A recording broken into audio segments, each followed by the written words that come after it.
सिद्धेभ्यः नमो अरिहन्ताणं नमो सिद्धाणं नमो आयर्याणं नमो वच्छायाणं नमो लोय सर्वसाहूणं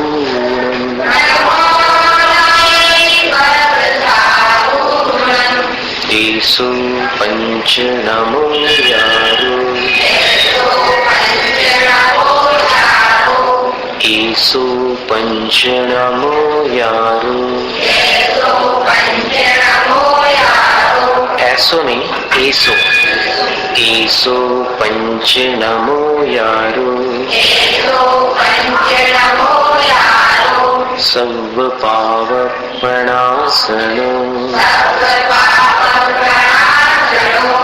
मंगलाणं च सर्वेषां पठमं हवै मंगलम् चत्तारि मंगलम् अरहन्त मंगलम् सिद्ध मंगलम् साहु मंगलम् केवली पण्डितो धम्मो मंगलम् चत्तारि लुगुत्तमा अरहन्त लुगुत्तमा सिद्ध लुगुत्तमा साहु लुगुत्तमा केवली पण्डितो धम्मो लुगुत्तमा चत्तारि शरणं प्रव्रजामि अरहन्त शरणं प्रव्रजामि सिद्ध शरणं प्रव्रजामि साहु शरणं प्रव्रजामि केवली पण्डितो धम्मो शरणं प्रव्रजामि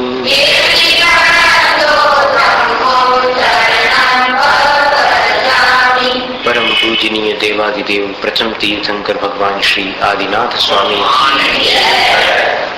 भक्तामर स्तोत्र की आचार्य श्री गुरु विद्यासागर महाराज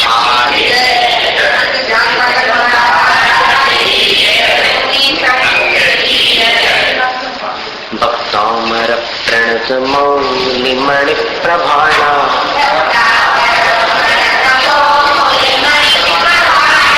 मुद्योत कंडलित पाप तमो वितानम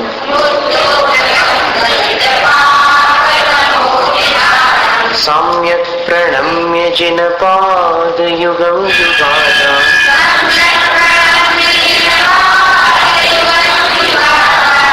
वालम्बनं भवजले पतताञ्जनानाम्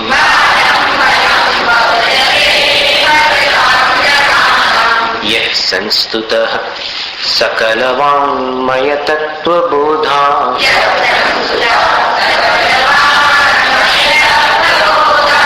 दुर्भूत बुद्धिपटुभिः सुरलोकनाथैः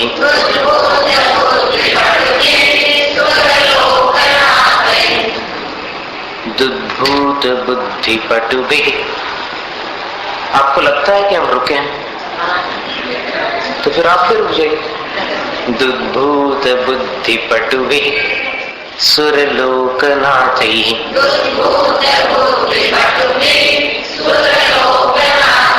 स्तोत्रैर्जगत् त्रितय चित्त हरैरुदारैः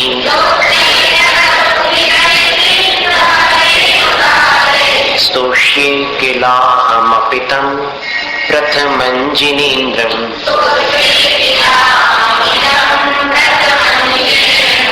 बुद्ध्या विनापि विबुधाच्युतपादपीठ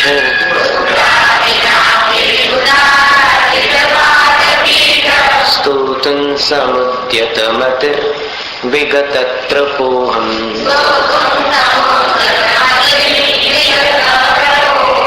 बालं विहाय जलसंस्थितमिन्दुबिम्ब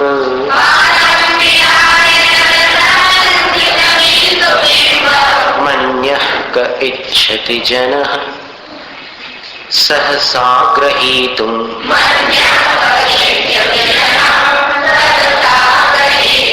वक्तुं गुणान् गुणसमुद्रशशाङ्ककान्तान्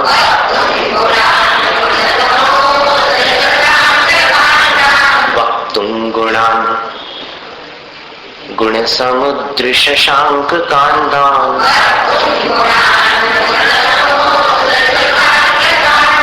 वक्तुं गुणान्। अब पकड़ने की कोशिश करो कि हम बार बार क्यों बोल रहे हैं। वक्तुं गुणान् गुणसमुद्रशशाङ्ककान्तान्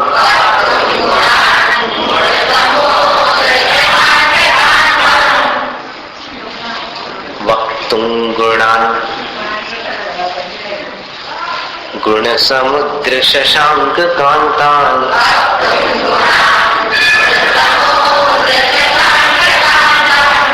स्टार्टर खराब लग रहा था, ट्यूबलाइट, वैसे तो ट्यूबलाइट ही है 4 बार में चालू हुआ है। कस्ते क्षमः सुरगुरु प्रतिमोऽपि बुद्ध्या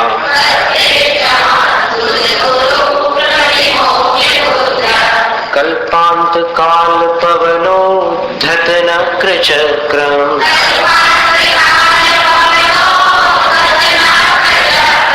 को वा तरीतुमलमम्बुनिधिं भुजाभ्याम्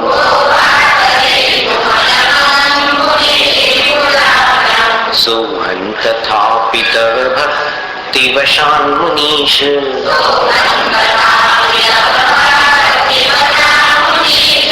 कर्तुं स्तवं विगतशक्तिरपि प्रवृत्तः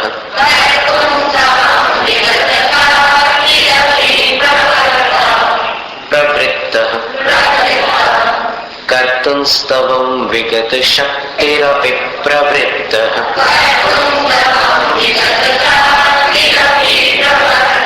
प्रवर्तने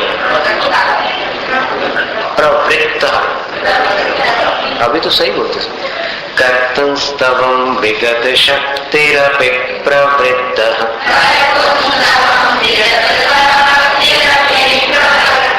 प्रीत्यात्मवीर्यमविचार्य मृगे मृगेन्द्रम्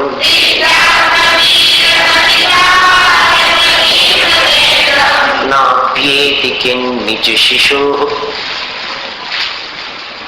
परिपालनार्थम्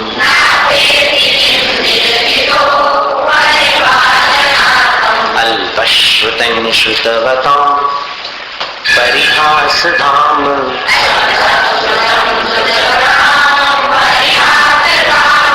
त्वद्भक्तिरेव मुखरी कुरुते बलान् माम्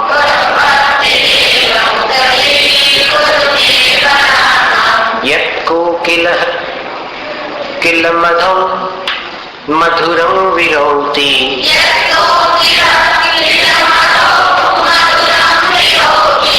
तच्चाम्रचारुकलिका निकरैकहेतु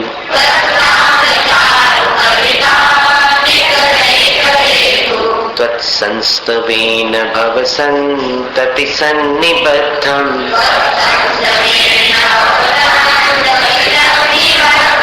पापं क्षणात् क्षयमुपैति शरीरभाजाम्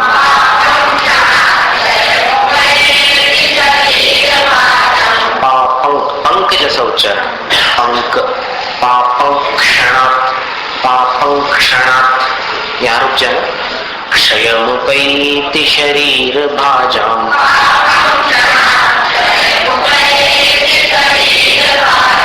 शरीर भाजम नहीं, शरीर भाजम। शरीर भाजम आक्रांत लोक मलिनीलमशेषमाशु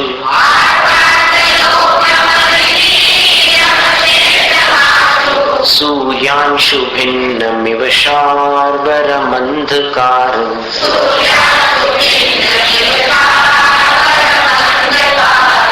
मत्वेति नाथ तव संस्तवनं मयेद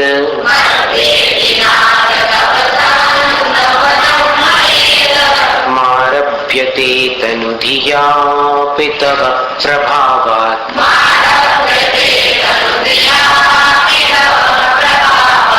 चेतो हरिष्यति सतां नलिनीदलेषु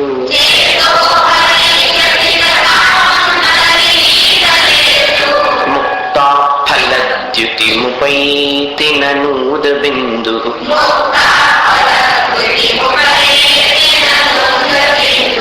आस्तान्तवस्तव नमस्त समस्त दोषम्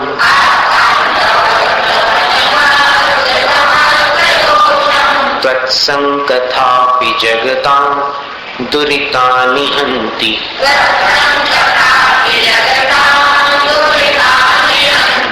दूरे सहस्रकिरणः कुरुते प्रभैव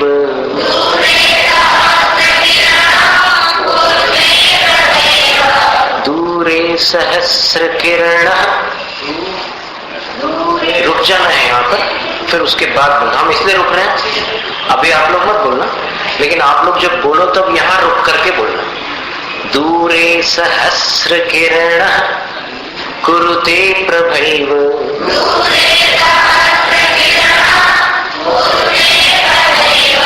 पद्माकरेषु जलजानि विकास भांजी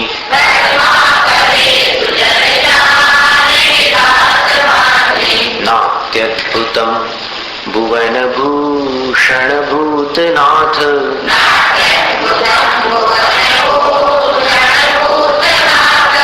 भूतैर्गुणैर् भुवि भवन्तमभिष्टुवन्तः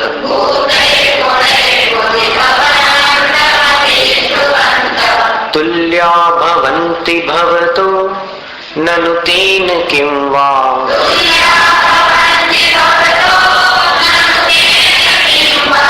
भूत्याश्रितं य इह नात्मसमं करोति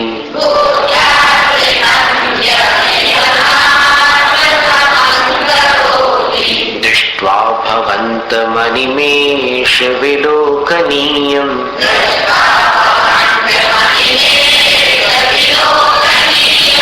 नान्यत्र तोषमुपयाति जनस्य चक्षुः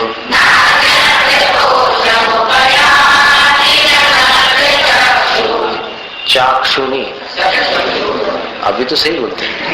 नान्यत्र तोषमुपयाति जनस्य चक्षुः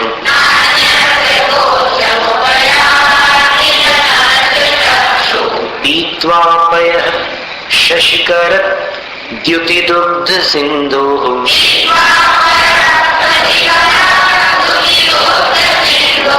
क्षारं जलं जलनिधे रसितुंक इच्छे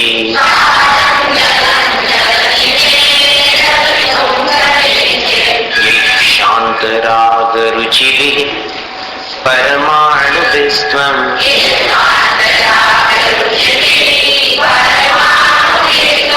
रुचिभिः परमाणु, ये नहीं बोलना, रुचिभिः विसर्ग का विसर्ग जैसा उच्चारण होना चाहिए।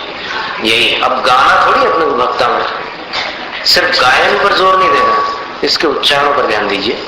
यही शांत राग रुचि भी, यहाँ रुक जाना। परमाणु विस्तम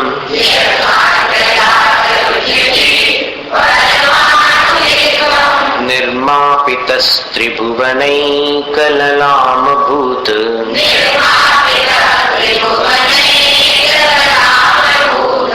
तावन्त एव खलु ते प्रणवः पृथिव्याम्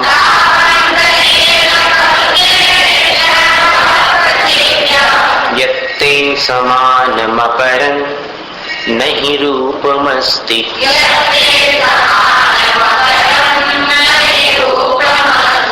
वक्तं क्वते सुरनरो रगनेत्रहारी।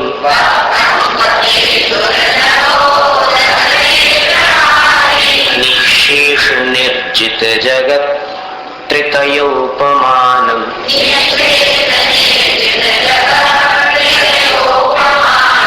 बिम्बं कलङ्कमलिनं क्व निशाकरस्य।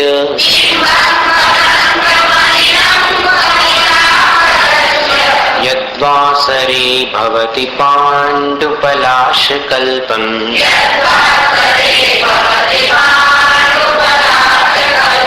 सम्पूर्णमण्डल शशाङ्क कलाकलाप।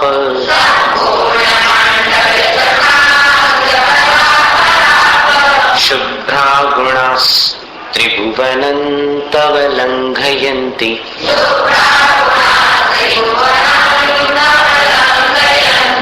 ये संश्रितास्त्रिजगदीश्वरनाथमेकम्।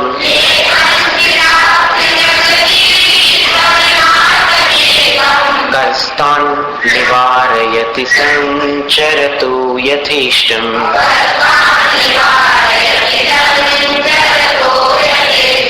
चित्रं किमत्र यदि ते 8 अक्षर त्रिदशांगनाभिर।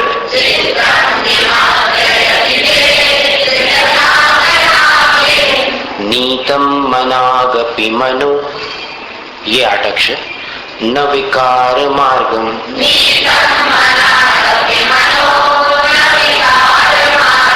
कल्पांत काल मरुता, ये 8, चलिता चलेन।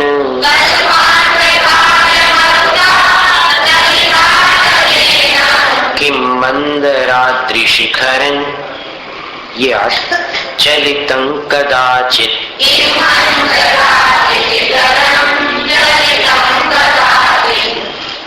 निर्धूम वर्तिरपवर् जित तैलपूरः।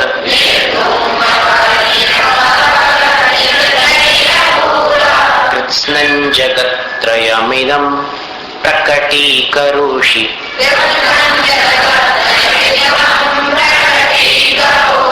गम्यो न जातु मरुतां चलिताचलानां।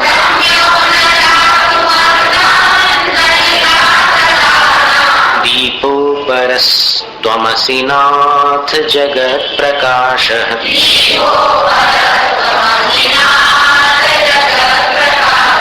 नास्तं कदाचिदुपयासि न राहुगम्यः।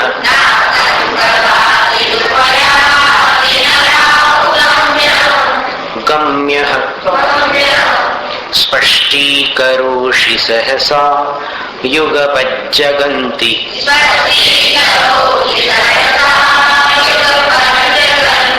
नाम्भोधरोदर निरुद्ध महाप्रभावः।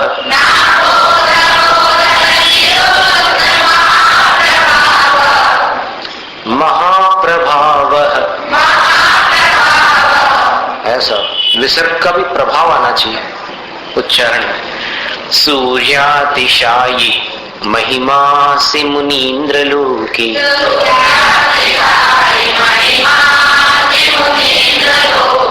नित्योदयं दलित मोह महान्धकारम्।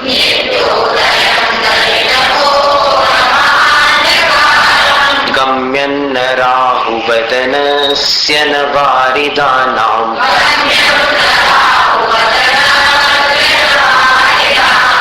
विभ्राजते तव मुखाब्जमनल्पकान्ति।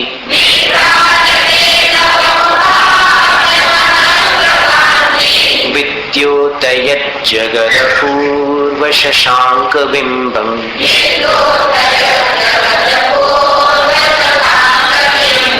किं शर्वरीषु शशिनान्नि विवस्वता वा।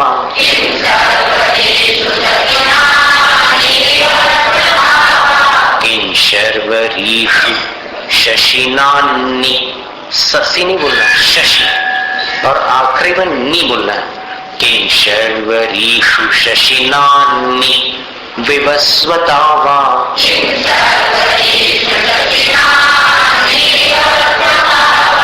नी नहीं है, नान नी, ह पहले और नी बाद में। किं शर्वरीषु शशिनान्नि विवस्वता वा।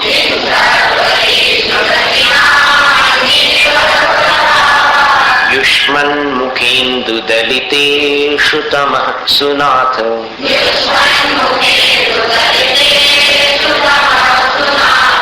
निष्पन्नशालिवनशालिनि जीवलोके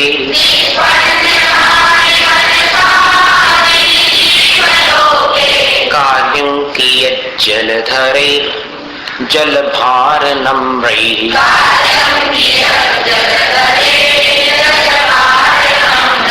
ज्ञानं यथा त्वयि विभाति कृतावकाशम्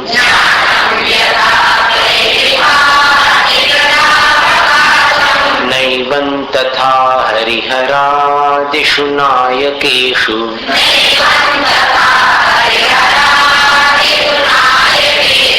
तेजः स्फुरन्मणिषु याति यथा महत्त्वम्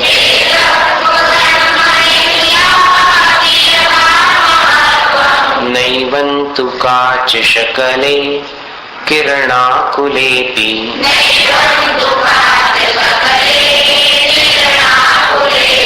मन्ये परं हरिहरादय एव दृष्टा।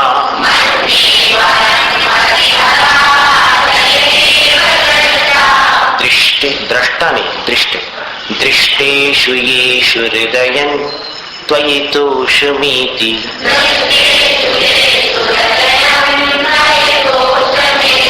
किं वीक्षितेन भवता भुवि येन नान्यः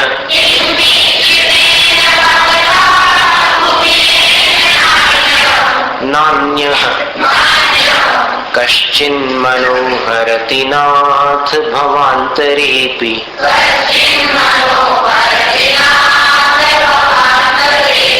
स्त्रीणां शतानि शतशो जनयन्ति पुत्रान्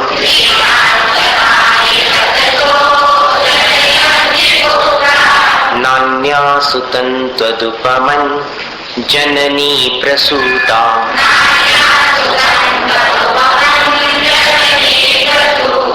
सर्वादिशो दधति भानि सहस्ररश्मिम्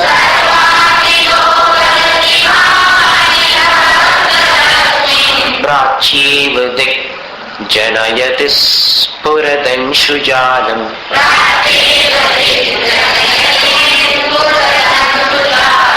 त्वामामनन्ति मुनयः परमं पुमांस।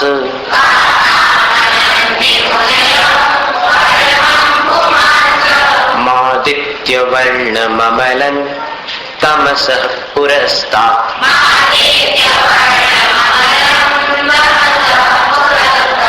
त्वामेव सम्यगुपलभ्य जयन्ति मृत्युम्।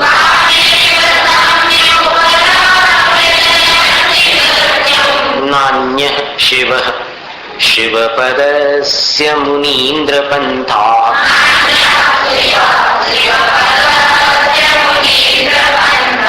त्वामव्ययं विभुमचिन्त्य मसंख्यमाद्यम्।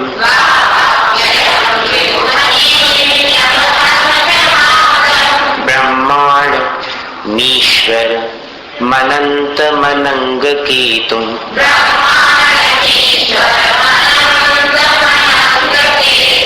योगीश्वरं विदितयोगमनेकमेकम्।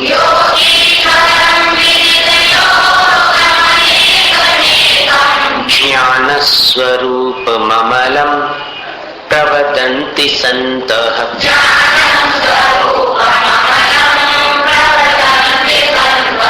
बुद्धस्त्वमेव विबुधार्चितबुद्धिबोधात्।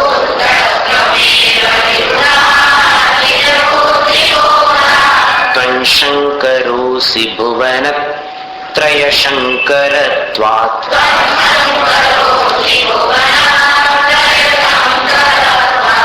धातासि धीर शिव मार्ग विधेर विधानात्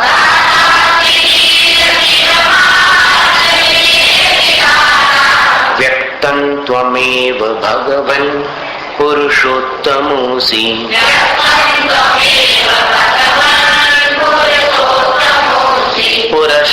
पुरुषोत्तमोऽसि कहाँ लिखा? पुरुष अभी तो सबको दिख रहा है। व्यक्तं त्वमेव भगवन् पुरुषोत्तमोऽसि।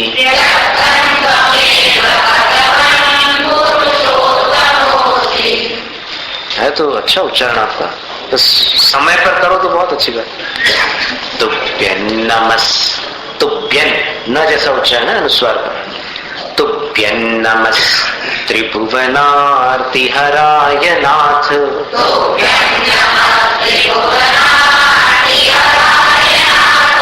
तुभ्यं नमः क्षितितलामलभूषणाय।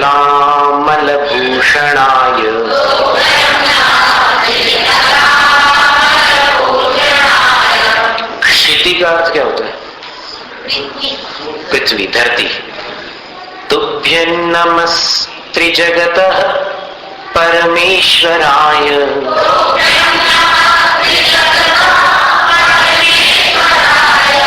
तुभ्यं नमो जिनभवो दधिशोषणाय।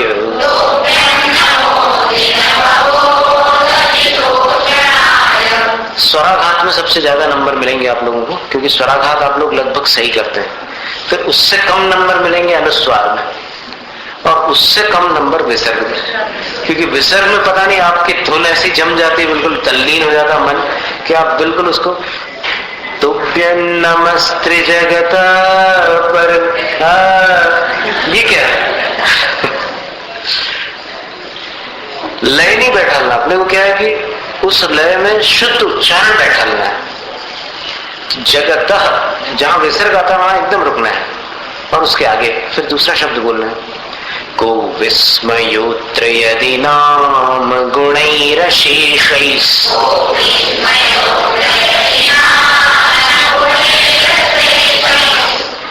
गुणैरशेषैः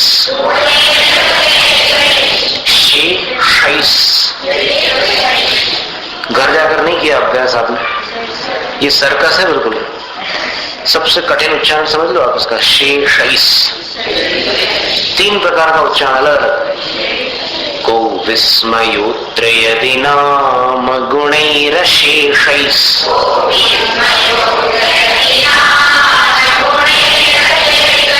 बहुत फुर्ती से आपको बदलना पड़ेगा उच्चारण। शेषैः, शे फिर शै और फिर ये समय तो सिर्फ जीभ लगाना आप लोगों, गले से कुछ शक्ति नहीं लगाना। को विस्मयोत्र यदि नाम गुणैरशेषैः।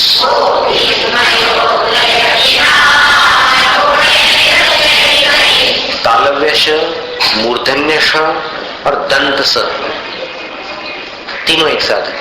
त्वं संश्रितो निरवकाशतया मुनीश।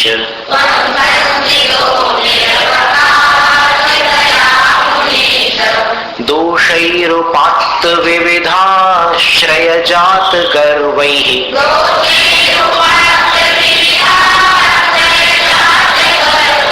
स्वप्नान्तरेऽपि न कदाचिदपीक्षितोऽसि।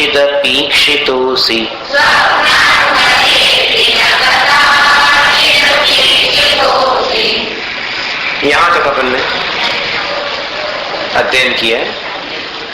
इसके आगे अष्ट प्रातिहार्यों सहित आदिनाथ प्रभु की शोभा का वर्णन करते हुए उनकी स्तुति है।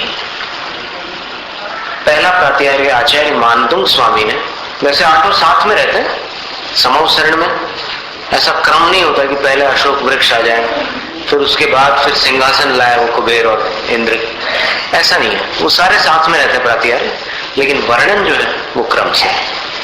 उच्चैरशोक तरु संश्रित, संश्रित नहीं बोलना, श्रित श, संश्रित मुन्मयूख मा भाति रूप ममलम भवतो नितांतम। फिर तीसरी पंक्ति में स्पष्टोल्लसत्, स्पष्टोल्लसत्।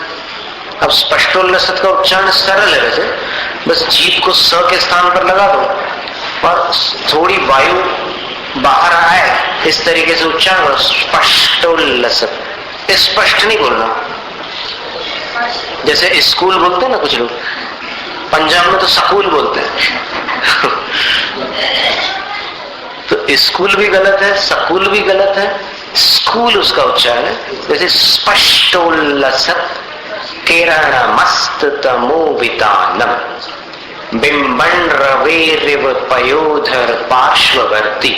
बिंबम का जो अनुस्वार है उसको र में मिलाना, बिंबन रवे, ऋण जैसा उच्चारण हो जाए, ऋण के समान। उच्चैर शोक तरु संश्रित मुन्मयूख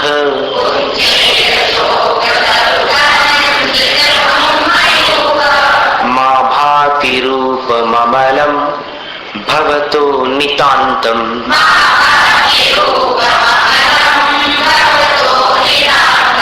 स्पष्टोल्लसत् किरणमस्ततमोवितानम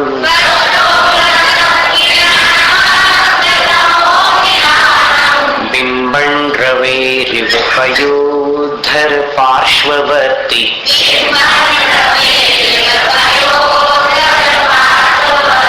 पार्श्ववर्ती। अब हिंदी में क्या होता है कि पार्श्व, पार्श्वनाथ भगवान का जो नाम है उसका उच्चारण कुछ लोग नहीं कर पाते, तो उन्होंने पारसनाथ ये सरल नाम बना दिया। पारस ये मूल संस्कृत शब्द नहीं है, लेकिन हिंदी में बना लिया है लोगों ने, पारसमणि। और मूल शब्द जो है पार्श्ववर्ती। बिंबन रवेरिव पयोधर पार्श्ववर्ती।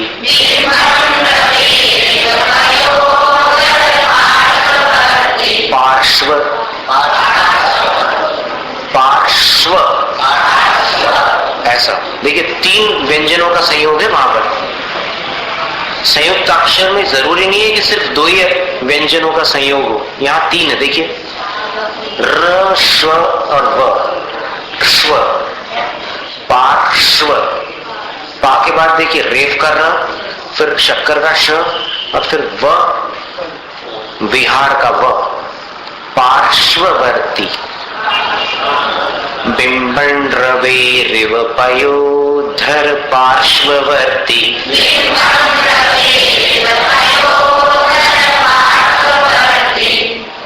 बोलो पार्श्वनाथ भगवान की। ऐसा आचार्य मानतुंग स्वामी कहते हैं कि हे भगवान, भवतः अमलम रूपम, आपका अमल यानी उज्ज्वल रूप, उच्चैर अशोक तरु संश्रितम, ऊंचे अशोक तरु के संश्रित है। कैसा ऊंचे अशोक तरु के संश्रित का अर्थ होता है अशोक तरु के नीचे विराजमान। और कैसा है आपका रूप? उन्मयूख। उन्मयूख का अर्थ उठ रही है मयूखे जिससे। मयूखे का अर्थ होता है किरण, अंशु, किरण, प्रभा, ये सब एक अर्थवाची शब्द है। मयूख का अर्थ भी किरण होता है। अगर किसी को अपने बच्चे का नाम म से रखना हो तो मयूख रख सकता है। मयूख अगर पसंद हो तो, नहीं तो फिर नहीं, जबरदस्ती नहीं। ये तो और भी बहुत सारे नाम है। म से मयूख, मयूख किरण का पर्यायवाची शब्द। तो ऊंचे अशोक तरु के संश्रित अर्थात नीचे विराजमान, और उन्मयूख अर्थात जिसमें से किरणें उठ रही है। भगवान के शरीर से किरणें निकलती है। और कैसा होता है भगवान का रूप? अमलम रूपम, उज्ज्वल रूप होता है। अमल यानी उज्ज्वल। अमल शब्द के और भी अर्थ है, जैसे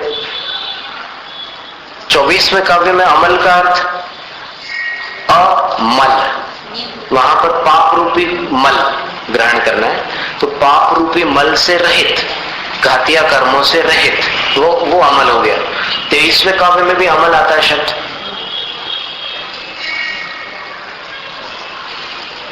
आदित्य वर्ण ममलम तमसः पुरस्तात्। वहां पर आदित्य वर्ण यानी सूर्य रूप, और सूर्य रूप कैसा होता है? उज्जवल होता है, तो वहां अमल का अर्थ उज्जवल है, यहां भी उज्जवल है।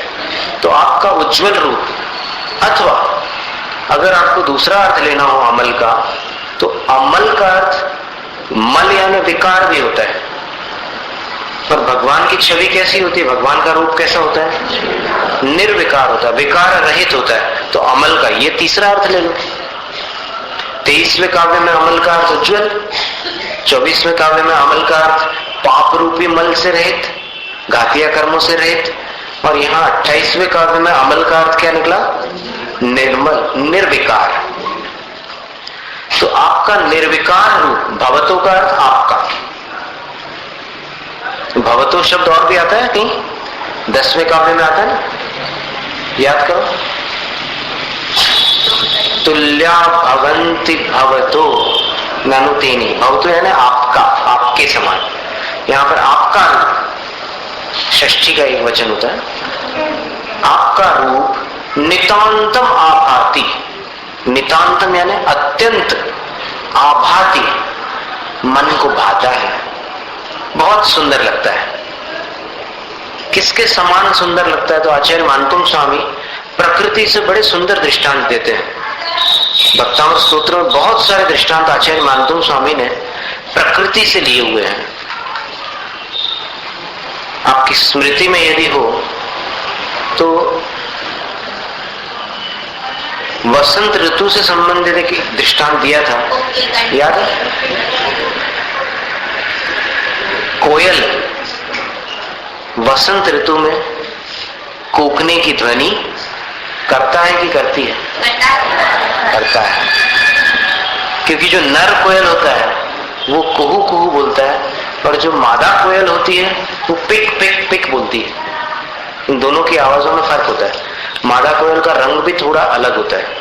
तो आपने देखा होगा, प्रकृति में आपकी रुचि रही हो, कभी पक्षियों में आपने ध्यान दिया हो, तो फिर दोनों में बड़ा फर्क होता है। कोयल की आंखें एकदम लाल होती है और उसका शरीर बिल्कुल काला होता है।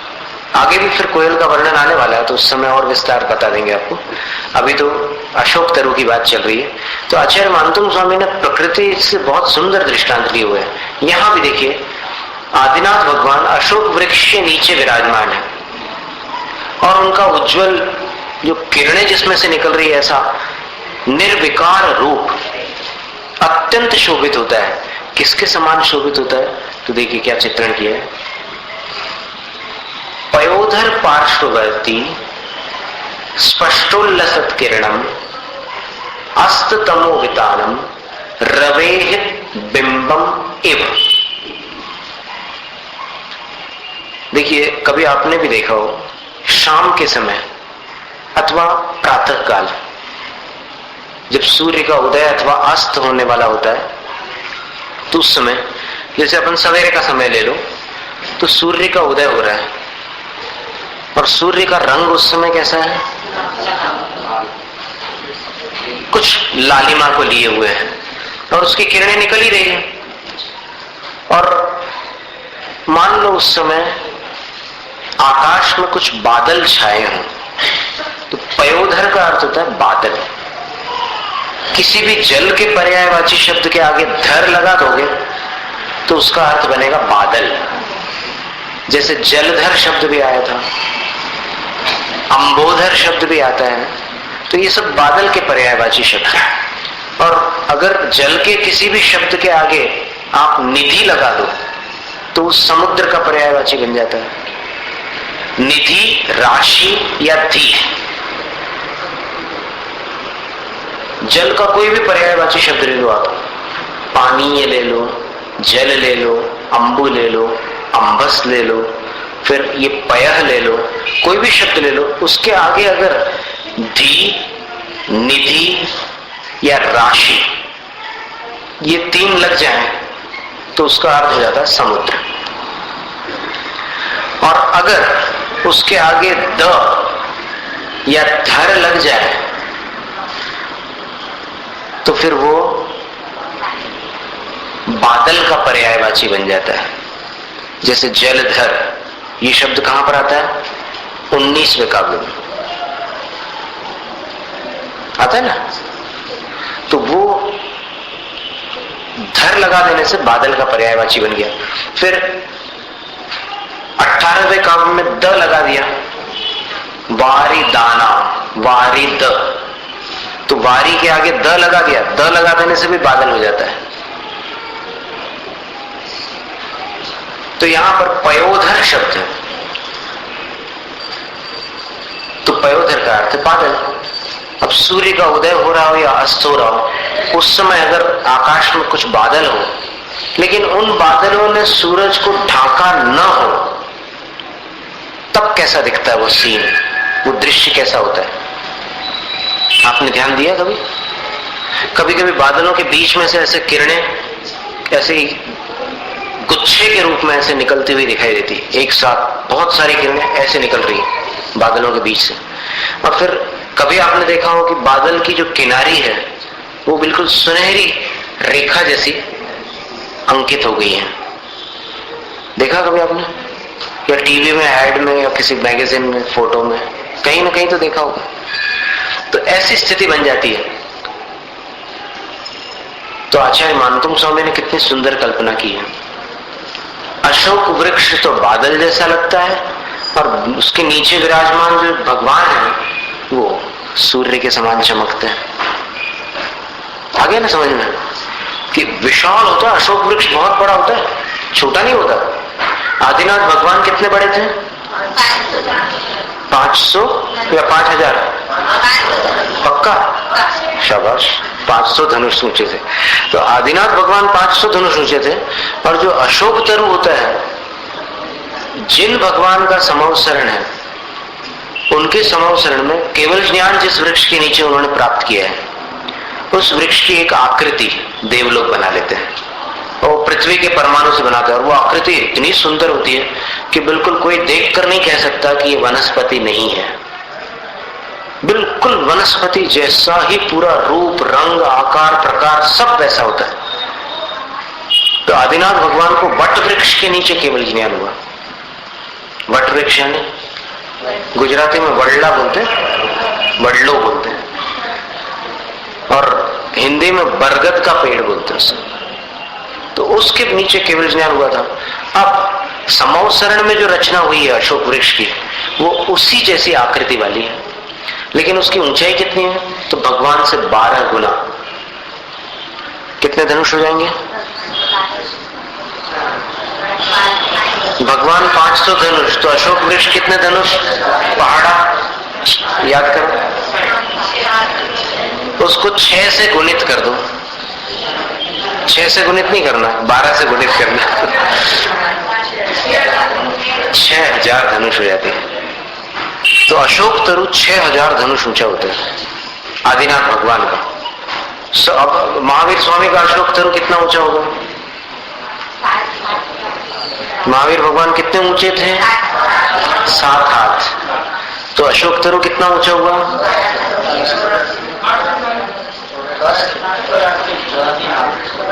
84 हाथ। देखो 7 को 12 से गुणित कर दो, कितना हो जाते हैं? 84। 480 नहीं होते। तो 84 हाथ ऊंचा था वो अशोक तरु महावीर स्वामी का। और महावीर स्वामी को बरगद के पेड़ के नीचे नहीं हुआ था केवल ज्ञान, उनको शाल वृक्ष के नीचे केवल ज्ञान हुआ था। और शाल वृक्ष आप जानते हैं किसको कहते हैं? एक तो शाल होता है वो सागवान का वृक्ष, जिसको अंग्रेजी में टीक बोलते हैं, TEAK। लेकिन चैतन्य वन में एक तीर्थंकर वन है। अभी यहाँ पर गुजरात में भी तीर्थंकर वन का निर्माण हुआ है, आपने सुना है? मुख्यमंत्री जी ने उसका उद्घाटन किया था तारंगा में। तारंगा में वन विभाग ने दिगंबर जैनों से तीर्थंकरों के वृक्ष की जानकारी प्राप्त की और उन्होंने एक ऐसा वन बनाया। हमने देखा तो नहीं, ब्रह्मचारी जी गए हुए थे, तो उस समय उन्होंने उस वन का जो उद्घाटन था, तीर्थंकरों को जिस वृक्ष के नीचे केवल ज्ञान हुआ, उन वृक्षों को लगा करके उन्होंने एक तीर्थंकर वन बनाया है। और उस वन में वो सभी प्रकार के वृक्ष, 24 तीर्थंकरों को जो केवल ज्ञान हुए हैं वृक्षों के नीचे, कुछ तीर्थंकरों को एक जैसे वृक्ष के नीचे हुए हैं। तो शाल वृक्ष जो होता है वो चैतन्य वन में हमने जब देखा, महाराष्ट्र में धुलिया नाम का शहर है, उससे 24-25 किलोमीटर दूर एक चैतन्य वन है, बहुत सुंदर वन है, और वहां करीब 3000 वृक्ष होंगे। और उसमें ये शाल वृक्ष जब हमने देखा तो शाल वृक्ष, उसके तने के ऊपर कुछ ऐसे निकले हुए कांटे कांटे जैसे रहते हैं, और बहुत विशाल काय होता है वो वृक्ष, और उसमें लाल रंग के इतने बड़े बड़े फूल लगते हैं, लाल रंग के। और वो वृक्ष सिद्धवरकूट, कभी गए आपको? सिद्ध क्षेत्र सिद्धवरकूट, तो सिद्धवरकूट में भी वो वृक्ष आपको मिलेंगे। और अगर आपको एमपी तक दूर न जाना हो तो फिर गुजरात में, उत्तर गुजरात में साबरकांठा में एक विजयनगर से 11 किलोमीटर इस तरफ, अहमदाबाद तरफ, एक पाल नाम का गांव आता है। उस पाल नाम के गांव में 500 वर्ष पुराना शाल वृक्ष लगा हुआ है। उसके तने को आप अपने दोनों हाथों में ऐसे नहीं पकड़ सकते, इतना बड़ा तना है उसका। ऐसे 4-6 लोग मिलेंगे और फिर तब एक दूसरे के हाथ को ऐसे पकड़ेंगे, तब जाकर कहीं आ जाए तो आ जाए वो उस बीच में। इतना मोटा तना उसका। और उसकी विशेषता यह है कि प्रातः काल उस वृक्ष में से ऐसे बारिश जैसी गिरती है, बरसात जैसी। तो नीचे आप देखेंगे सुबह सुबह तो धरती जो होगी आपको ऐसा देख करके लगेगा कि जैसे यहाँ बारिश गिरी हुई है, लेकिन वो वर्षा जो होती है वो उस वृक्ष में से ही कोई रस निकलता है और धरती पर व्याप्त हो जाता है। महावीर स्वामी को उस वृक्ष के नीचे केवल ज्ञान हुआ। और हिम्मतनगर से इस तरफ आते हैं सलाल तरफ, तब भी रास्ते में वृक्ष मिलता है, शाल वृक्ष। शाल वृक्ष आपको कई स्थानों पर मिल सकता है, लेकिन एकदम इतना कॉमन भी नहीं है और एकदम अनकॉमन भी नहीं है।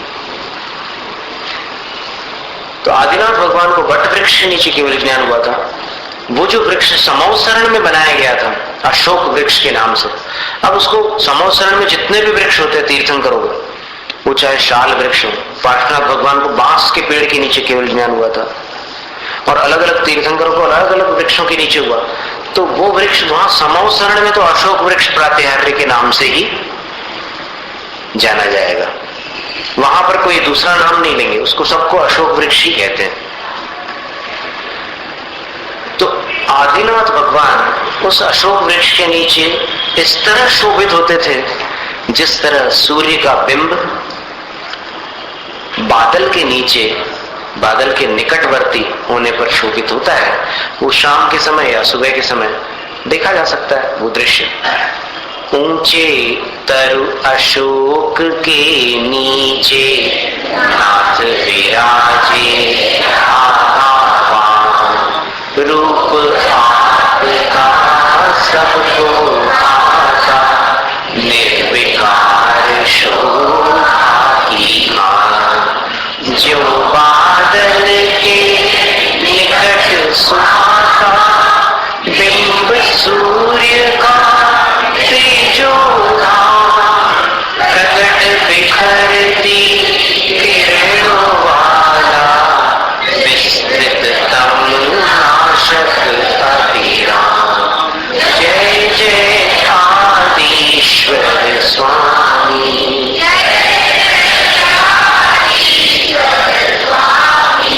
जय जय आदिश्वर स्वामी,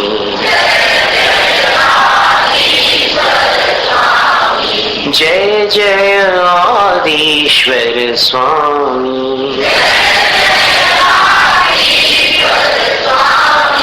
जय जय आदिश्वर स्वामी।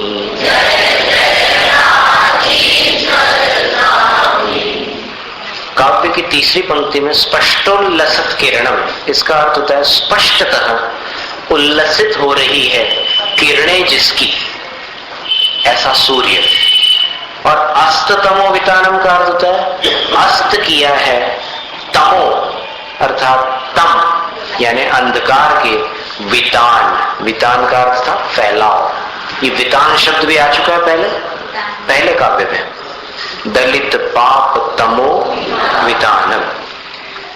और फिर पयोधर पार्श्ववर्ती का तो अर्थ आप समझ गए, बादल के निकटवर्ती। पार्श्ववर्ती है ना, पास में वर्तने वाला, पास में रहने वाला, बादलों के निकटवर्ती। अब इसके आगे सिंहासन नाम का जो प्रातिहार्य है, उस पर भगवान कैसे शोभित होते हैं, इसका चित्रण है। सिंहासने मणिमयूख शिखा विचित्रे विभ्राजते, विभ्राजते ये स्वराघात है, तव वपुः ये विसर्ग है, कनकावदातम, बिंबं वियत संवर जैसा उच्चार है, बिंबं वियत विलसदंशु, विलस, बिंबं वियत विलसदंशु लतावितानम। अब देखिए, इसको उच्चारित करने के लिए आपको, अगर इसको आप भागों में विभाजित करते हैं तो सरलता होगी। बिंबं वियत ये 4 अक्षर हो गए। इसके बाद विलसदंशु ये 5 अक्षर हो गए। फिर लतावितानम ये 5 अक्षर हो गए। इस प्रकार 4 5 5 ऐसा विभाजन मन में करना, बोलते समय नहीं। तो बोलते समय बिंबं वियत विलसदंशु लतावितानम, तो ताल भंग होगा। इसलिए उच्चारण के समय तो साथ में उच्चारित करना लय में, लेकिन मन में इसके 3 खंड कर देंगे तो उच्चारण सरल हो जाएगा। याद रहेगा आपको, बिंबं वियत संवर जैसा उच्चारण, बिंबं वियत ये 4 अक्षर होते हैं। फिर विलसदंशु, विलसदंशु सरल, एकदम सरल। लतावितानम ये तो और सरल है। फिर अंतिम चरण में तुंगोदयाद्रि शिरसीव सहस्र रश्मि, बस ये आखिरी बार सहस्र शब्द है, इसके बाद झंझट नहीं सहस्र का उच्चारण करने। पहली बार कौन से काव्य में? 90वें काव्य में। दूसरी बार 22वें काव्य में। पहली बार याद है ना, दूरे सहस्र किरण। फिर दूसरी बार सर्वादिशो दधति भानि सहस्र रश्मि। और यहां तीसरी बार तुंगोदयाद्रि शिरसीव सहस्र रश्मि। रश्मि ये उच्चारण थोड़ा सा भारी पड़ेगा आपको, हमें विश्वास है कि विसर्ग होने के कारण मुश्किल हो जाएगी आपकी।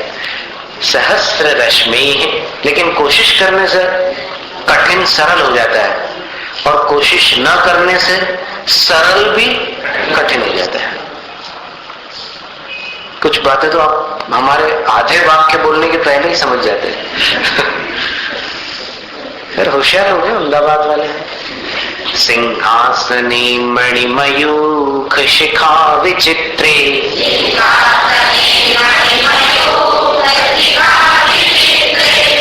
विभ्राजते तव वपुः, विसर्ग है, कनकावदातम,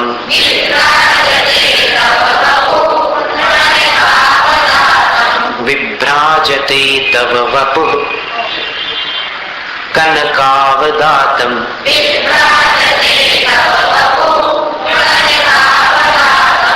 बिंबं वियत विलसदंशु लतावितानम,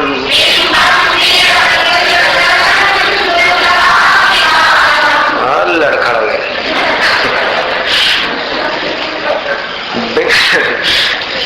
बिंबं वियत, यहां रुक सकते, 4 अक्षर पे रुकने में कठिनाई नहीं होती। विलसदंशु लतावितानम,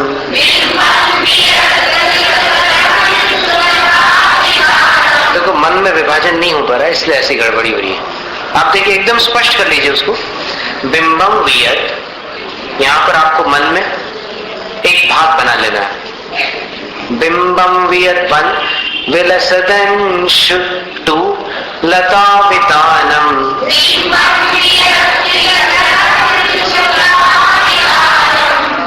बिंबम वियत विलसदंशु लता वितानम। ये लास्ट उच्चारण, अभ्यास हो जाने के बाद एक साथ आपको उच्चारित करना है, लेकिन अभी अभ्यास के पहले आपको विभाजन करके उच्चारण करना है। बिंबम वियत विलसदंशु लता वितानम।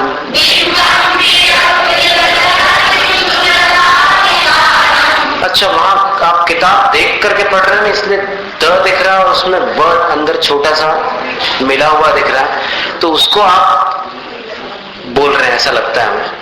आप देखिए, ऐसा करिए, वियत वियत, य के बाद जो वो द है ना, द्वि का द, उसको वियत यहां बोल लीजिए। अब बचा क्या? द माइनस द्वि, द माइनस द्वि है ना, द इधर आ गया और वी उधर बच गया। तो अब कैसे करेंगे? बिंबम वियत, ये द हो गया, फिर विलसदंशु लता वितानम।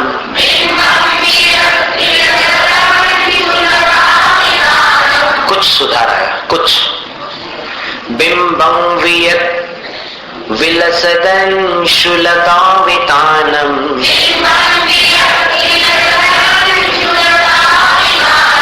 यहाँ निशान लगा लो और होमवर्क करना घर जाकर के, इसको एक बार जरूर देख लेना, और फिर किसी को सामने बैठा कर आप बोलना और पूछना कि महाराज जी ऐसा बोलते थे क्या?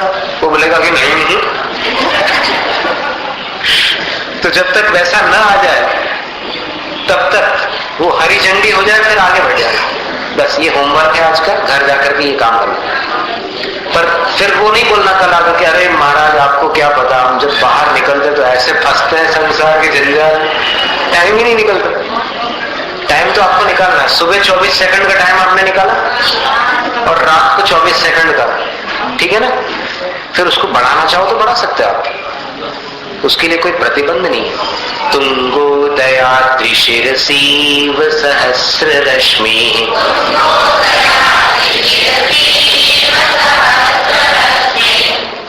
विश्वास था ना हमें पहले से, सहस्र रश्मि में बिल्कुल गाड़ी लड़खड़ा जाने वाली। तुंगोदयाद्रि शिरसीव सहस्र रश्मि,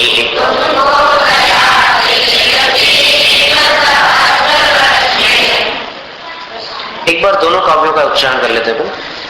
उच्चैरशोक तरु संश्रित मुन्मयूख,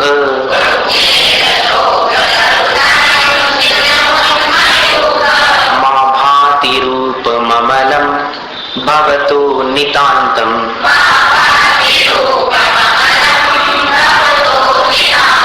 स्पष्टोल्लसत् किरणमस्ततमो वितानम,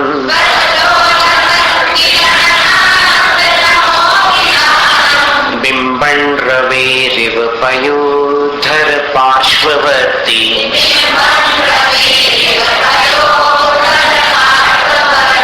सिंहासने मणिमयूख शिखा विचित्रे,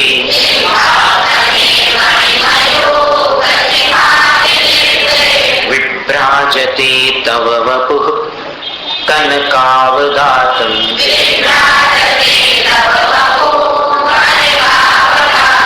वो एक कोई छोटा सा धागा वपुः और कनकावदातम के बीच में किसी के गले में जुड़ा ही रहता है, तो सबको वहां पर वपुः पर ऐसे कट कर देना है।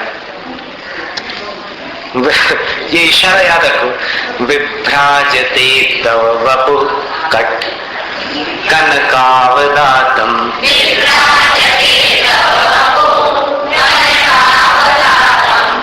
कुछ लोगों की कैंची खराब है।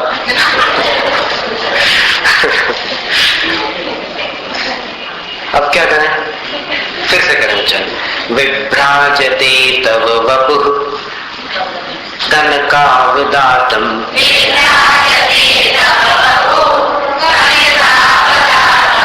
आ तो जाते हैं लाइन पर बहुत देर बाद आते हैं। बिंबम वियत, यहाँ पे कट, विलसदंश लतावितानम,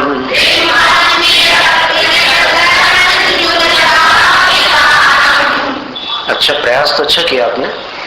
बिंबम वियत विलसदंशु लतावितानम,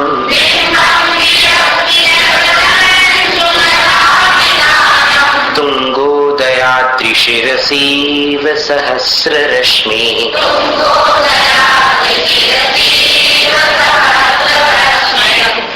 रश्मि। मे का ए पूरा उच्चारित करना और उसके बाद में विस्तार करना, सहस्र रश्मि, ऐसा। तो अब फिर से प्रकृति का दृष्टांत लेकर के आचार्य मानतुंग स्वामी आदिनाथ भगवान सिंहासन पर कैसे शोभित होते हैं उसका वर्णन कर रहे हैं। हे भगवान, तब वपु सिंहासने विभ्राजते, आपका वपु, वपु का अर्थ होता है शरीर, वपु यानी शरीर, और शरीर के और पर्यायवाची शब्द कौन से हैं आपको याद है? काया और तन और देह, और विग्रह भी एक शब्द होता है शरीर का पर्यायवाची, विग्रह। विग्रह का अर्थ झगड़ा करना भी होता है और विग्रह का अर्थ शरीर भी होता है, और वपु यानी शरीर है। तो हे भगवान, तव वपु आपका शरीर सिंहासने विभ्राजते, सिंहासन पर विभ्राजते जगमगाता है, शोभित होता है। सिंहासन कैसा है? तो मणिमयूख शिखा विचित्रे, सिंहासन पर मणियां जड़ी हुई हैं, माने सिंहासन पर रत्न जड़े गए हैं। तो उन रत्नों की मयूख, मयूख का अर्थ अभी पिछले काव्य में अभी आपने सीखा था, मयूख यानी किरण।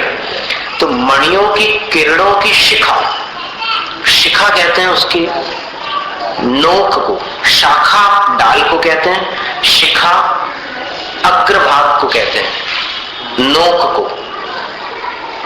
अब इसको कैसे समझा जाएगा? तो जब हम कॉलेज में पढ़ते थे तो हॉस्टल में एक टेलीविजन लगा हुआ था मेस में, तो वहां पर कई बार विद्यार्थी लोग सब बैठ करके देखते थे। तो उसमें एक शिकाकाय का ऐड आया करता था उस जमाने में, आजकल आता है कि नहीं पता नहीं। तो शिकाकाय के ऐड में क्या होता था कि एक वृक्ष दिखलाते थे और उस वृक्ष के पीछे सूर्य दिखलाते थे, और सूर्य की जो किरणें थी वो वृक्ष की पत्तियों से टकरा करके ऐसे 7 रंगों में बिखरती हुई दिखलाते थे। तो उस 7 रंगों की जो किरणें थी उनका जो एकदम नुकीला भाग रहता है आगे का, वो उस ऐड में एकदम स्पष्ट दिखाई देता था।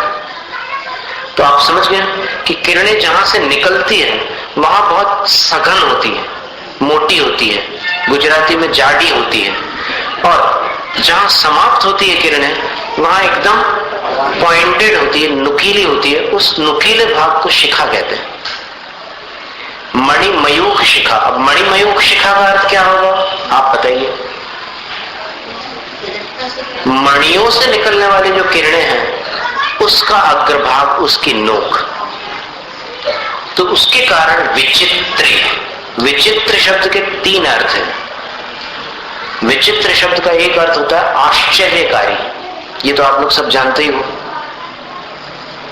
कभी कोई व्यक्ति आपको ऐसा मिल जाए जो आपके अनुरूप ना निकले, तो फिर आप अपने मुंह से बोल देते हैं कि बड़े विचित्र आदमी निकले तुम, तो बोलते ना, बड़े विचित्र हो तुम तो विचित्र का अर्थ आश्चर्यकारी होता है एक, और विचित्र का दूसरा अर्थ होता है अनेक। विचित्र का दूसरा अर्थ अनेक भी होता है। एक अर्थ तो हो गया आश्चर्यकारी, दूसरा अर्थ हो गया अनेक। अब इसका नमूना आप सुनना चाहते हैं? कनक स्वर्णाभासो व्यपगत तनुर्ज्ञान निबहु विचित्रात्मा पेखो नृपति वर सिद्धार्थ तनय अजन्मापि श्रीमान विगत भवरागोद्भुत गतिर् महावीर स्वामी नयन पथगामी भवतु मे। महावीराष्टक के पंचम काव्य में दूसरी पंक्ति में जो विचित्रात्मा शब्द लिखा है, वहां विचित्र शब्द का अर्थ है अनेक, यहां विचित्र शब्द का अर्थ है रंग बिरंगे। ये तीसरा अर्थ है। पहला अर्थ था आश्चर्यकारी, दूसरा अर्थ था रंग बिरंगे, और तीसरा अर्थ नहीं, ये तीसरा अर्थ रंग बिरंगे था, दूसरा अर्थ क्या था? अनेक। तो मणिमयूर की शिखा विचित्रे, अनेक प्रकार के रत्न लगे रहते हैं भगवान के सिंहासन पर, तो उसके कारण क्या होता है कि वो रंग बिरंगा दिखता है, एक रंग वाला नहीं दिखता। एक रंग वाला तब दिखेगा जब सब एक जैसे ही रत्न हो, जैसे मोतियों की माला हो तो वो एक रंग की दिखती है। लेकिन कुछ ऐसे भी रत्नों की माला आपने देखी होंगी, कुछ लोग पहनते ना, जिसमें अनेक प्रकार के रत्न है, इधर मोती है, इधर माणिक्य है, इधर हीरा है, इधर पुखराज है, इधर पन्ना है, और फिर मूंगा है, ऐसे कितने सारे रत्नों वाली मालाएं होती है। तो वो अनेक रत्न भगवान के सिंहासन पर, स्वर्ण सिंहासन पर जड़े होते हैं, इसलिए उनमें से निकलने वाली किरणों के कारण वो सिंहासन रंग बिरंगा दिखाई देता है। और उस सिंहासन पर तब कनकावदातम वपु, भगवान का शरीर कैसा होता है? कनकावदात, कनक यानी स्वर्ण, तो स्वर्ण के समान अवदात, अवदात यानी पीत वर्ण, पीला। वैसे अवदात का अर्थ उज्जवल भी होता है, अवदात का अर्थ सफेद भी होता है, लेकिन यहां पर कनकावदात लिखा है, इसलिए सोने के समान सफेद नहीं, क्योंकि सोना ही सफेद नहीं होता तो सोने के समान सफेद थोड़ी होगा भगवान का शरीर। तो सोने के समान पीला आपका वपुः विभ्राजते, शोभित होता है सिंहासन के ऊपर। किसके समान? तो दृष्टांत प्रकृति का लिया। सहस्र रश्मि बिंबम एव, सूर्य के बिंब के समान। और वो सूर्य का बिंब कैसा है? वियत विलसदंशु लता वितानम, वियत का अर्थ है आकाश, और वहां पर विलसत, विलसत यानी शोभित हो रहा है अंशु लता वितान, अंशु यानी किरण। अब किरण को रूपक दे दिया, किरण रूपी लताओं का, वितान यानी फैलाव जिसका, यानी सूर्य की किरणें फैल रही है, तो उसको आचार्य मानतुंग स्वामी क्या कह रहे हैं? किरण रूपी लताओं का विस्तार हो। अलंकारिक भाषा है। अब न तो किरणों की लताएं होती है, अब लताएं चमेली की हो सकती है और किसी वनस्पति की हो सकती है, किरणों की तो कोई ऐसी लता होती नहीं, लेकिन रूपक अलंकार में वर्णन करते हुए किरण रूपी लताओं का विस्तार, वियत विलसत, आकाश में विलसित हो रहा है, शोभित हो रहा है, ऐसा जो सूर्य का बिंब है। वो जब सूर्य का बिंब तुंगो दयाद्रि शिरसी, तुंग यानी ऊंचे, तुंग का अर्थ होता है ऊंचा, तो तुंगो दयाद्रि, ऊंचे उदय अद्रि, तुंग उदय अद्रि, तुंग यानी ऊंचे, उदय यानी उदय का अर्थ आप जानते ही हैं, और अद्रि का अर्थ होता है पर्वत। उदयाचल जिसको बोलते हैं, उदय पर्वत, जिस पहाड़ के पीछे से सूर्य का उदय यहां दिखाई देता है, उस पहाड़ के उस तरफ से नहीं, इस तरफ से। समझ रहे अंतर? तो पहाड़ के उस तरफ चले जाओ तो फिर अगर उस तरफ कोई दूसरी पहाड़ी होगी तो फिर वो उदय पर्वत होगा देखने वाले के लिए, और अगर पहाड़ के इस तरफ है तो यहां खड़े होने पर जो पहाड़ अपने निकटवर्ती है वो उदय पर्वत हो जाता है। समझ में आ रहा है कि नहीं आ रहा है? सूरज का जब उदय होता है किसी पर्वत के पीछे से, तो जिस पर्वत के पीछे से सूर्य उदित होता है उस पर्वत को उदयाचल कहते हैं। अब आया समझ में? जैसे तारंगा के उस तरफ से सूरज का उदय हो रहा है और आप इधर खड़े हैं, तो फिर तारंगा उदय पर्वत, उदयाचल। और जिस पहाड़ के पीछे सूरज अस्त होता है उसको अस्ताचल बोलते हैं।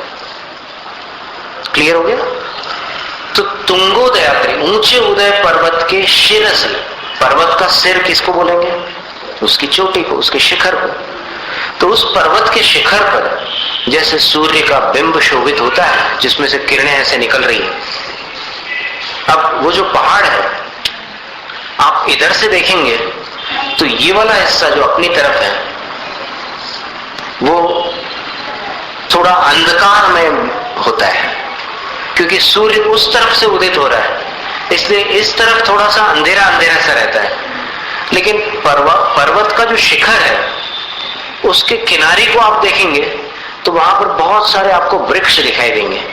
पहाड़ों के ऊपर वृक्ष उग जाते हैं ना, तो उन वृक्षों से जो सूर्य की किरणें छन करके निकलेंगी तो उस समय जो दृश्य बनेगा वो ऐसा लगेगा कि बस एकदम किरणें रंग बिरंगी छन करके वहां से पत्तों से टकरा करके दिखाई दे रही, शोभित हो रही है।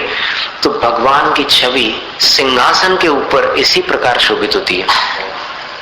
जैसे सूर्य का बिंब है, उसमें से तो एक ही रंग की किरणें निकल रही है, बिल्कुल सूर्य के रंग की। लेकिन जो पहाड़ है उसके ऊपर वाले जो वृक्ष हैं किनारियों के, उसमें से वो किरणें छन करके रंग बिरंगी दिखाई देती है। तो सिंहासन पर अनेक रत्न लगे हुए हैं, उनकी रंग बिरंगी किरणें निकल रही है और उसके ऊपर भगवान सूर्य के समान आभावान शोभित हो रहे हैं। तो बस वो शोभा ऐसी दिखाई देती है जैसे उदयाचल के ऊपर सूर्य शोभित होता है, वैसे सिंहासन के ऊपर भगवान शोभित होते हैं। मणि किरणों से रंग बिरंगे सिंहासन पर निस्संदेह अपनी दिव्य छटा बिखराती, तब कंचन संपीरी नभ में फैल रहा है जिसकी किरण लताओं का विस्तार, ऐसा रवि मानो प्रातः उदयाचल पर हो अभिकार। जय जय आदिश्वर स्वामी,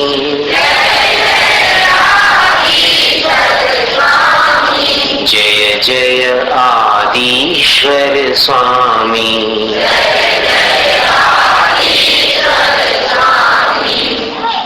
अशोक तरु और सिंहासन, लेकिन सिंहासन पर जब भगवान विराजमान होते हैं तो जिस प्रकार सूर्य उदयाचल का स्पर्श नहीं करता, सूर्य छूता है क्या पहाड़ को? यहां से लगता है कि सूर्य उसको छू करके निकल रहा है, लेकिन सूर्य कभी पहाड़ को छूता नहीं। जिनेंद्र भगवान भी सिंहासन का स्पर्श नहीं करते। सिंहासन पर विराजमान होते हुए भी वो 4 अंगुल ऊपर, कितने ऊपर? 4 अंगुल का अर्थ आप ऐसा मत समझना कि ये एक उंगल, फिर ऐसी ये दूसरी अंगुल, ये तीसरी और चौथी, ऐसा नहीं गिनना। 4 अंगुल का मतलब ये जो उंगलियां हैं इसकी चौड़ाई, लंबाई नहीं। तो ये चौड़ाई होगी, ये 4 अंगुल हो गए। तो सिंहासन के ऊपर भगवान 4 अंगुल अधर में विराजमान होते हैं, और वो 4 अंगुल किसकी? बच्चे की, बड़े की, नवयुवक की, किसकी? तो उस समय भगवान की जो ऊंचाई रहती है तो उनकी उंगलियां ऐसे करने पर कितनी आएंगी? तो बस उतने ऊपर भगवान सिंहासन पर विराजमान होते हैं। क्योंकि अगर महावीर स्वामी आदिनाथ भगवान की 4 अंगुल से अगर ऊपर विराजमान होंगे सिंहासन पर, तो सिंहासन बहुत नीचे, ऐसे काफी नीचे रहेगा और भगवान बहुत ऊपर हो जाएंगे। तो वो अपनी अवगाहना में जो अपने शरीर में 4 अंगुल की चौड़ाई आएगी उतने ऊपर विराजमान होते हैं सिंहासन पे। सिंहासन का स्पर्श नहीं करते। अब ये 2 प्रात्यारी हुए। इसके पश्चात एक चंवर प्रात्यारी होता है, चामर। आपने देखा हो मंदिर जी में कि कई मंदिरों में आपको ऐसा एक आकार दिखाई देगा कि भगवान विराजमान है और उनके आजू बाजू 2 देव ऐसे हाथ में कुछ पकड़े हुए हैं और ऐसे पकड़ करके खड़े हुए हैं। वो वास्तव में यक्ष देव होते हैं और उनके हाथ में जो होता है उसको चमर कहते हैं।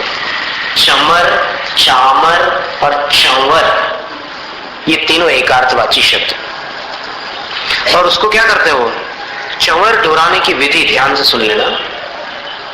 चंवर कभी ऐसे ऐसे नहीं किए जाते आड़े तिरछे। चंवर हमेशा पहले नीचे की तरफ लेना पड़ते हैं और उसके बाद फिर ऐसे ऊपर करते हैं, फिर नीचे ऊपर। क्रम क्या है, नंबर 1 नीचे, फिर ऊपर, नीचे ऊपर, नीचे ऊपर, ये क्रम है। ऐसे ऊपर नीचे ये क्रम उल्टा हो जाएगा। तो पहले ऊपर नहीं उठाना चंवर को, पहले चंवर जो होते हैं ऐसे नीचे की तरफ लेना पड़ता है, ऐसे, फिर ऐसे ऊपर किए जाते हैं। आप लोग कभी शोभा यात्रा निकलती है तब लेकर चलते हैं ना, चंवर डुराते हैं, कुछ लोग नृत्य करते हैं, कुछ लोग आरतियां करते हैं, कुछ लोग भजन गाते हैं, कुछ लोग जयकार करते हैं, बहुत धूमधाम के साथ वो शोभा यात्रा निकलती है। लेकिन अब आगे याद रखना, क्या याद रखोगे, चंवर साथ लेकर के चलना, ये याद रखना है। साथ लेकर के चलना है, ये याद नहीं रखना है। चंवर कैसे ढुराए जाते हैं ये याद रखना है। कैसे,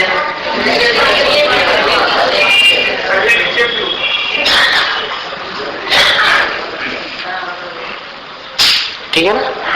पहले ऐसे देखो, हाथ में पकड़ा है चंवर और फिर उसको पहले नीचे करना है, फिर ऊपर, फिर नीचे, फिर ऊपर। तो क्रम क्या रहा, पहले नीचे जाएगा फिर ऊपर।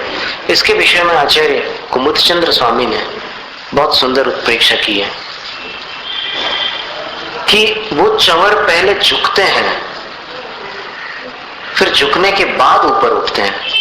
और आचार्य कुमुदचंद्र स्वामी कहते हैं, पार्श्वनाथ भगवान की स्तुति करते हुए उन्होंने कहा है कि हे भगवान, जो आपके चरणों में झुकेगा उसकी आत्मा ऊपर उठेगी। तो चंवर पहले झुकते हैं फिर ऊपर उठते हैं। यहां पर आचार्य मानतुंग स्वामी चंवरों का वर्णन किस प्रकार करते हैं देख लेंगे। पहले उच्चारण, कुंदावदात चल चामर चारु शुभम, बहुत सरल उच्चारण है, लेकिन इसमें अनुप्रास है। चल चामर चारु, अनुप्रास अलंकार है ना, च च च। विभ्राजते तव वपुः, यहां रुकना है। कलधौत कांतम, फिर तीसरी पंक्ति थोड़ी सी भारी पड़ेगी।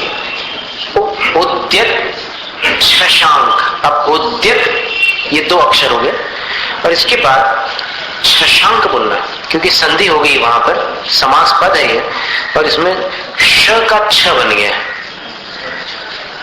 और उद्यत के त का च बन गया है। तो है मूल शब्द शशांक, ये आप लोग सब जानते हैं, लेकिन उच्चारण के समय उस ज्ञान का इस्तेमाल नहीं करना कि भाई शशांक शब्द होता है कोश में, उसका यहां प्रयोग नहीं करना है। यहां क्या उच्चारण करना है, शशांक, उद्यत शशांक शुचि निर्झर। अब यहां सूची नहीं बोलना, शुचि बोलना। देखो एमपी वालों के साथ ये थोड़ी कठिनाई आती है कि बहुत से एमपी के श्रावक उच्चारण के समय श को स बोलते हैं। हे स्वामी, मन शुद्धि, वचन शुद्धि, काय शुद्धि, आहार जल शुद्ध है। अब वो शुद्ध को ही अशुद्ध कर दिया, वो सु नहीं है, सु है। तो स और श के उच्चारण में अगर फर्क पड़ जाता है तो अर्थ भयंकर रूप से बदल सकता है। शकृत और सकृत, देखिए शकृत का अर्थ होता है मल और सकृत का अर्थ होता है एक बार। सकल का अर्थ होता है पूर्ण और शकल का अर्थ होता है टुकड़ा। नैवंतु काच, और अगर कोई एमपी वाला सकले बोल जाए तो पूरा कांच है ना। नैवंतु काच सकले यानी पूरा का पूरा कांच, लेकिन नहीं, वहां आचार्य मानतुंग स्वामी क्या कह रहे हैं, कांच के एक टुकड़े। तो श और स, इन दोनों का उच्चारण आप अभ्यास करके शुद्ध बना लीजिएगा।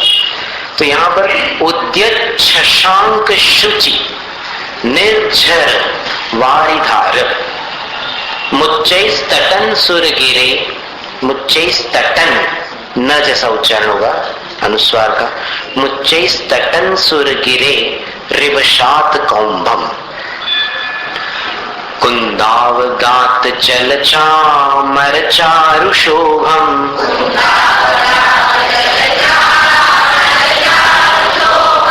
विभ्राजते तव वपुः कट कंकल धौत कांतम।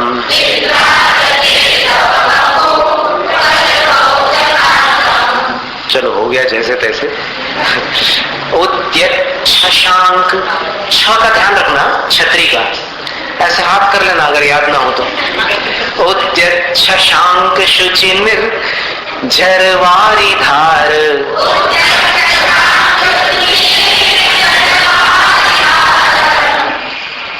शशांक हो गया फिर से, है ना?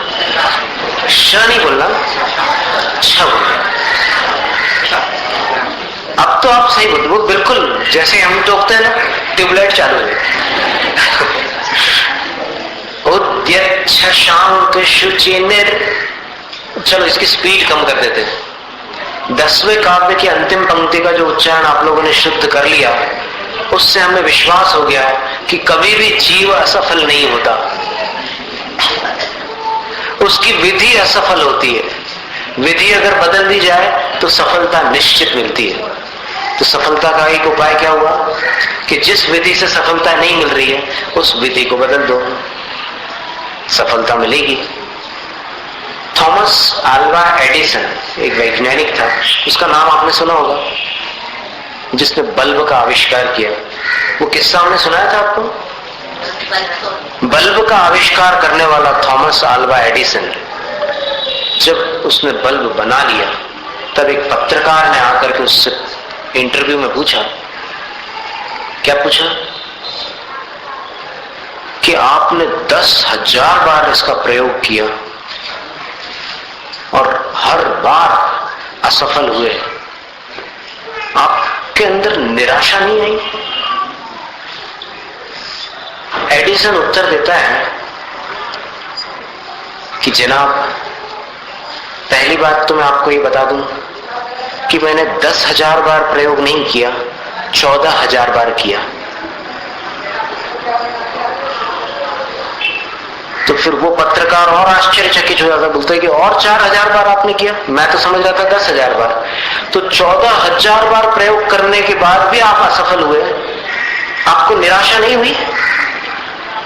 एडिसन ने उत्तर दिया कि नहीं, बिल्कुल नहीं, क्योंकि मैंने अपने आप को असफल माना ही नहीं।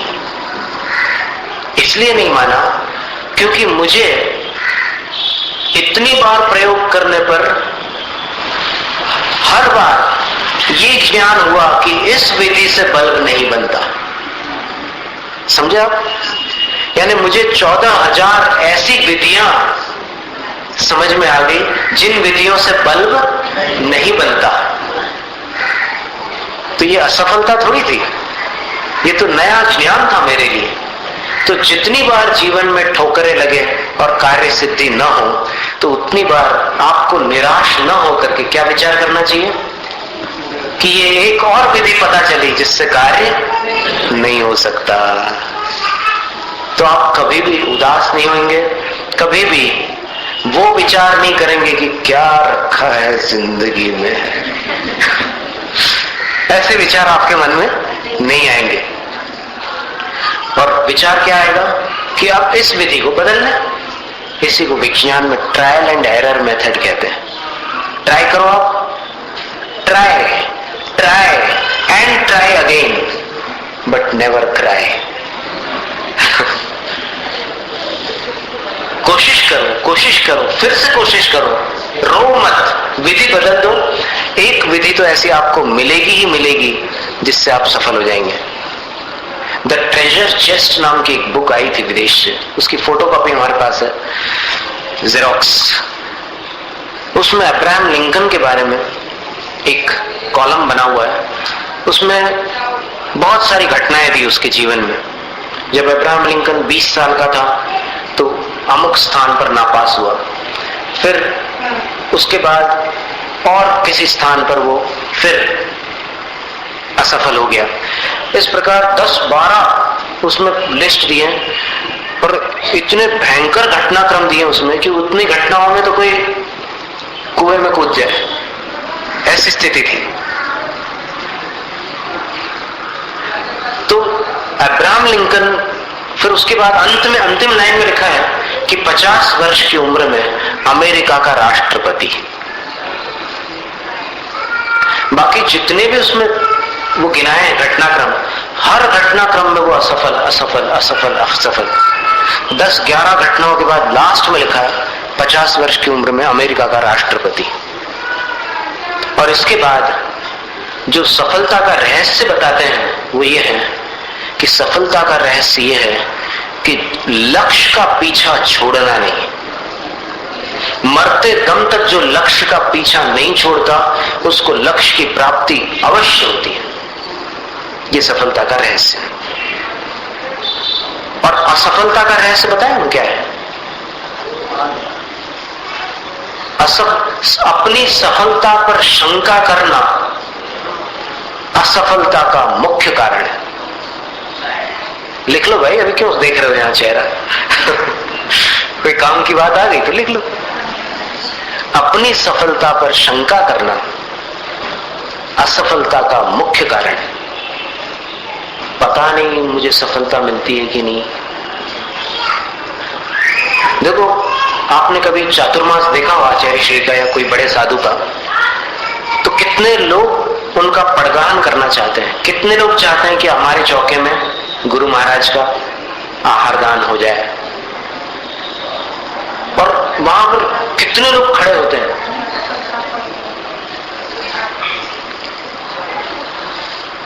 और जिस दिन गुरु का आहार अपने यहां होना रहता है, उस दिन जो सवेरे आप देखिएगा, अपनी मानसिकता को पढ़कर देखना, जिनके यहां गुरु के जिस दिन आहार हुए हैं उस दिन उनके मन का क्या विचार था, आप पूछना उनसे। हो सकता है आपके किसी रिश्तेदार के घर गुरु के आहार हुए हों, तो जिस दिन आहार हुए उनके, उस दिन उनके मन में क्या विचार था। दावे के साथ हम कह रहे हैं ये विचार नहीं होगा कि पता नहीं आज आते हैं कि नहीं।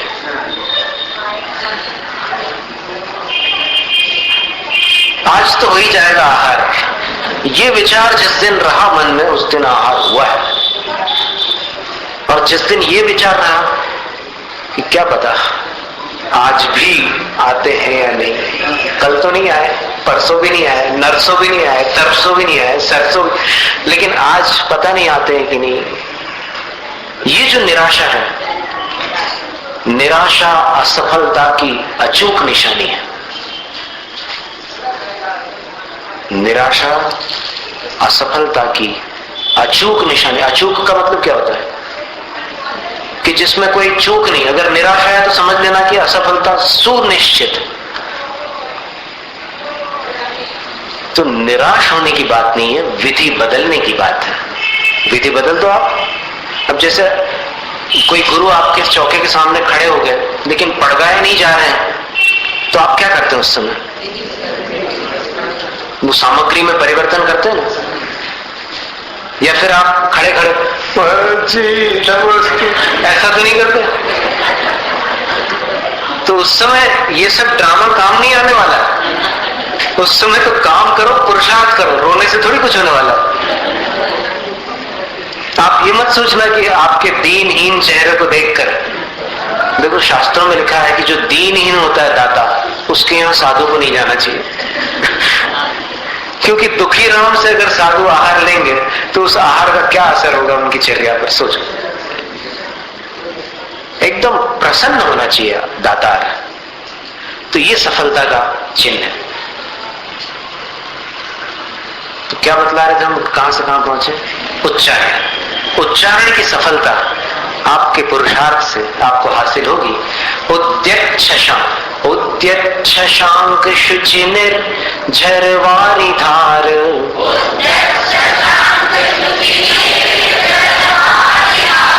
चलो ये भी ले लो घर पे होमवर्क करने के लिए। छ बोलना, श नहीं बोलना। वो हम जानते हैं कि डिक्शनरी में शशांक शब्द आया है और आपके सबके ज्ञान में है, लेकिन यहां पर उसका उच्चारण शशांक न करके क्या करना है? शशांक क्यों बोल रहे हो? शशांक न करके शशांक करना है, इसका क्या मतलब हुआ? शशांक न करके शशांक करना है। मुच्चैस्तटन सुर गिरे रिवशात कौम्भम।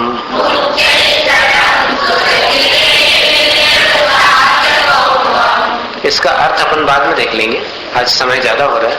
और फिर कुछ ऐसी बातें आ गई ना बीच में, अब्राहम लिंकन की और दूसरे का आपके उपयोग की बातें थी, तो आप देखिए अपने जीवन में इन बातों का इस्तेमाल करके आप देखेंगे तो आपको लगेगा कि जीवन में कुछ रंग थोड़ा सा बदला है। अभी उतना डार्क नहीं है जीवन जितना पहले था। स्तोत्र पठन में मेरे द्वारा यदि जो कहीं कहीं प्रमाद से कुछ अर्थ वाक्य पद मात्रा छूट गई, सरस्वती मेरी उस त्रुटि को कृपया क्षमा करें और मुझे कैवल्य धाम में मां अविलंब धरे। वांछित फलदात्री चिंतामणि सदृश मात तेरा, बंधन करने वाले मुझको मिले पता मेरा।